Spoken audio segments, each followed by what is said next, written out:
State Representatives Kellie Deeter and Gary Click. Welcome to Message from the House. Good morning. Thanks for having us. Good morning. Thanks so much for having us today. We got a sunny day in Columbus, a big one. We are talking about data centers.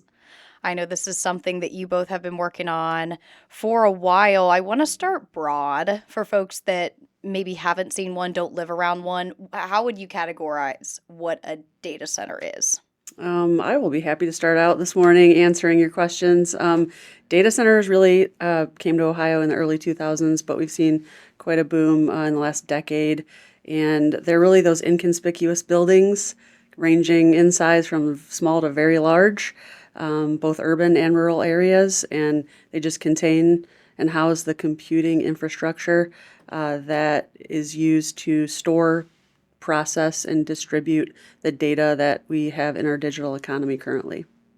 Right. It's just think of a computer, and everybody has a computer almost these days, but a data center is a warehouse style computer. You got your computers that can be so small as your cell phone or your big desktop, a laptop, but these are buildings that can be a couple thousand square feet.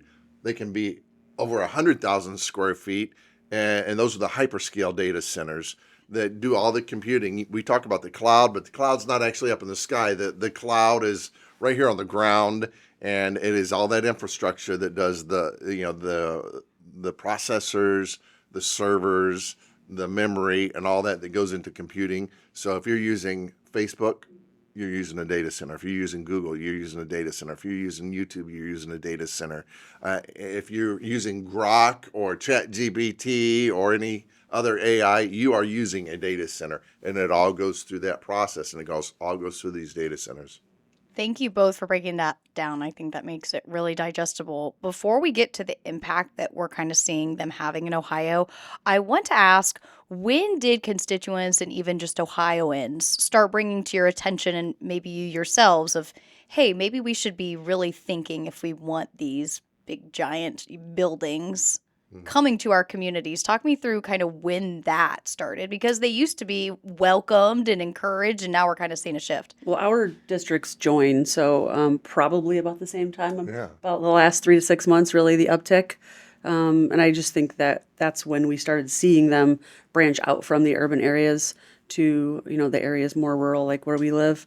So just kind of got on people's radar, and they started asking questions. So it went from 0 to 100 in 3 to 6 months, I would say. Well, first of all, let me just say that I am honored to have Kellie Deeter as my joint sponsor on this. She's a rock star in the legislature. She's a champion, and I'm so thrilled to have her as my joint sponsor on this.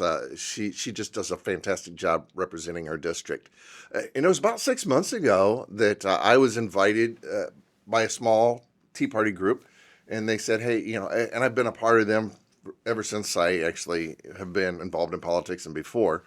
I don't attend as many meetings now because I'm busy doing the work. And they reached out, Barbara reached out, and she said, hey, can you make a point to come to this meeting? We're going to be talking about data centers. And so I said, yeah, I'll put that on my calendar. I'll be there. And so I went and I listened to the meeting. There was a lot of talk from the constituents in the area that had these concerns. And many of them were saying to me, so what's your position? And my position was that I didn't have a position, but that I was learning. I want to understand. I don't want to have a knee-jerk reaction, but I certainly respect and honor the concerns that they have. And I know we'll get into that in a minute.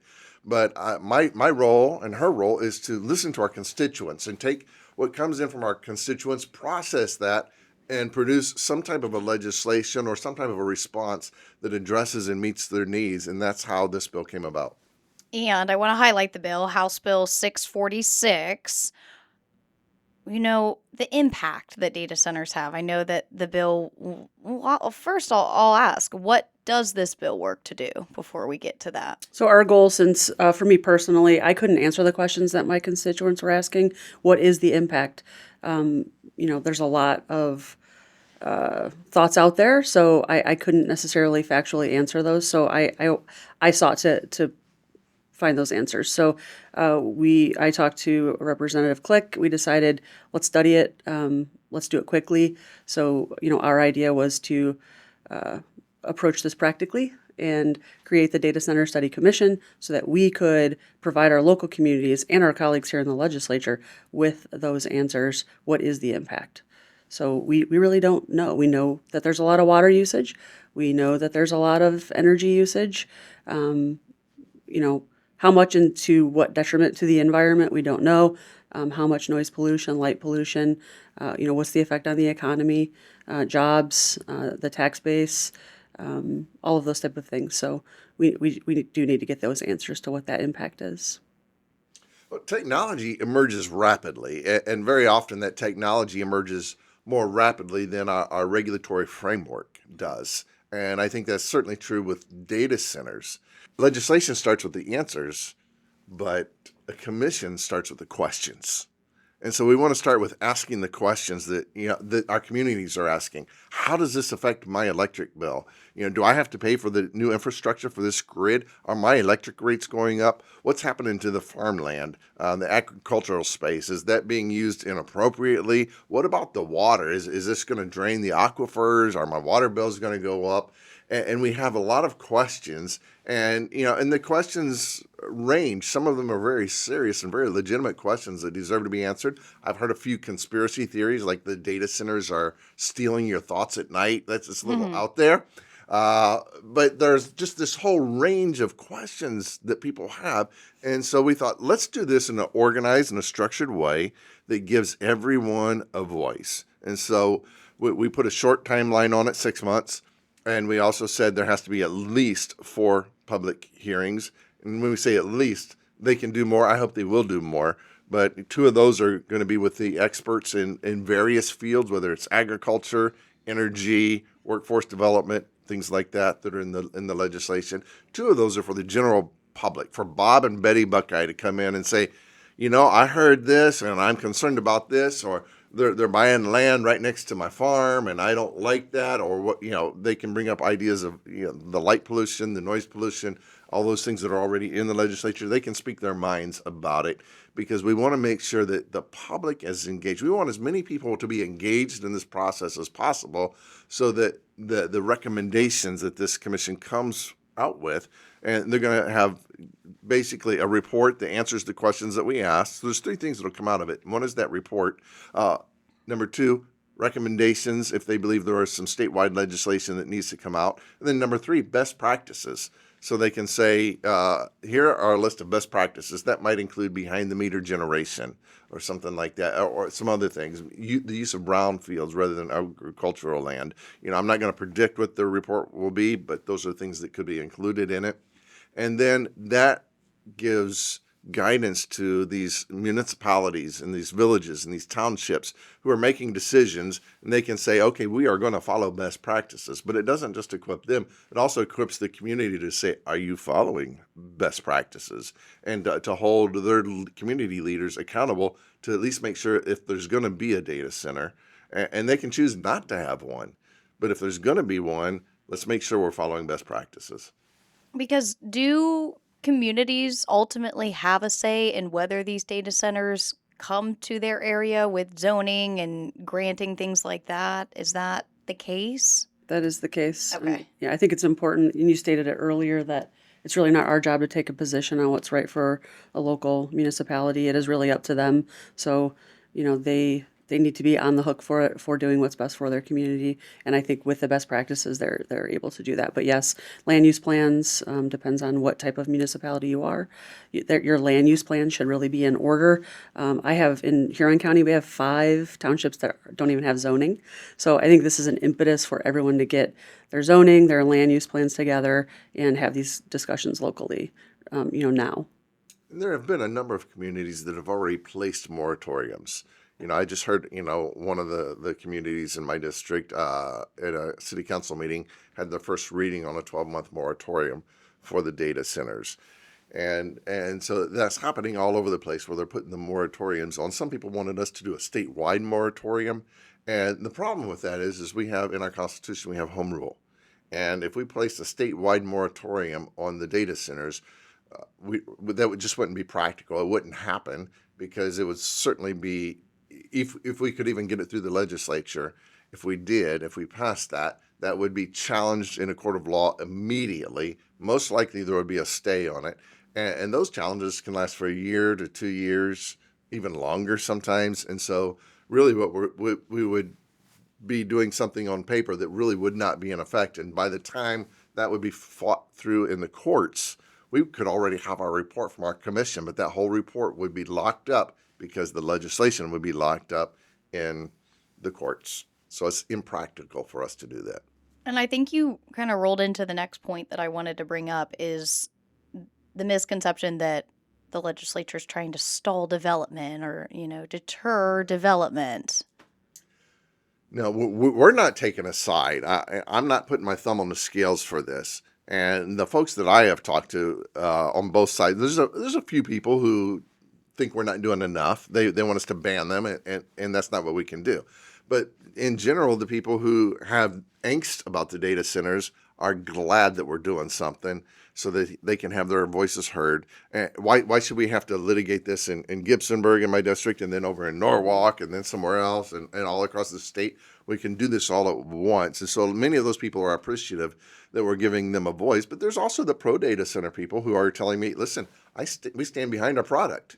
We can talk about what we're doing and the jobs that we're creating and the quality, and they're not ashamed to stand behind their product. So I say it's a win-win. Everybody gets to come in. Everybody gets to speak their piece. Everybody gets to say what their position is on this, pro or con. And so far, everybody likes the opportunity to have their voices heard. We're not trying to stop the data centers. We're not trying to promote the data centers.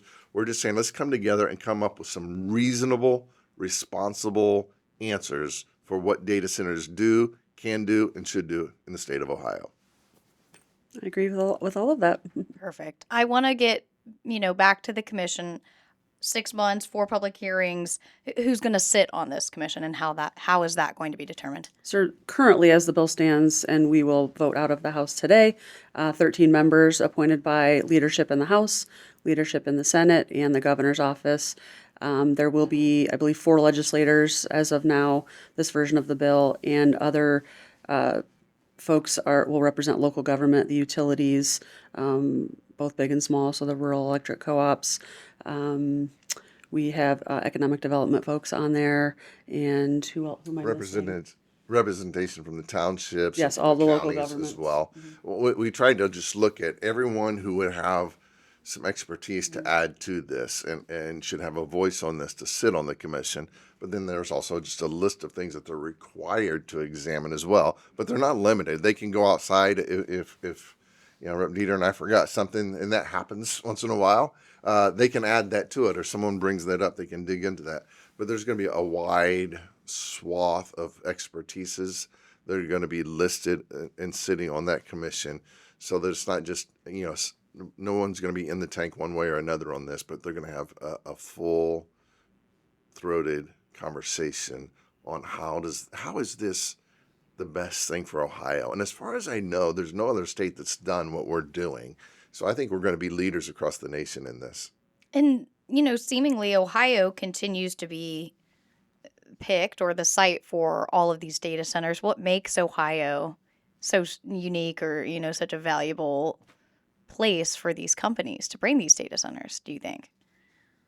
I think water, number one. We have an abundance of water here in Ohio. The Great Lakes. Great Lakes. The Great Lakes are great, and they like that. They rely on that. I think the rural land is where they like to settle, where they like to do this, and we have an abundance of that. But we want to make sure that that's stewarded properly in the best interest of Ohio.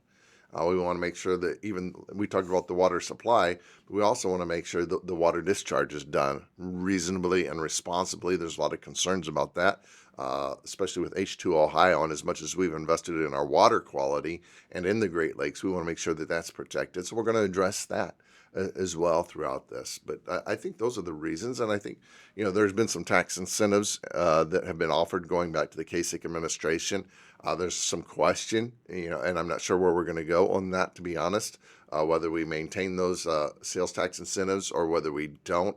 It was in the budget to remove those. because there's the feeling, well, they can afford this, they don't need this. But also the chamber has mentioned that, I think there's about 2.5 billion approximately in tax breaks, but it generated 5.2 billion in revenue. So it's a 2-to-1 ratio. So there's a discussion about whether the governor vetoed that, where there's discussion about whether we should override that veto or not. And I'm not really sure what's going to happen from that.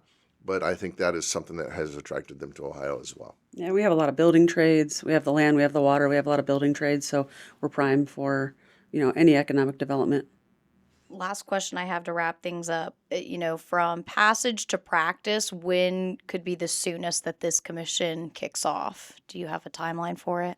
I think it would be rather immediate. I think Okay. there's a sense of urgency among both chambers to both pass it and start it. So I think that the commission will actually start immediately, even without an emergency clause. I think the work of the commission will begin right away. So hopefully 6 months from a very expedited Senate process. We hope. I expect. I agree with her.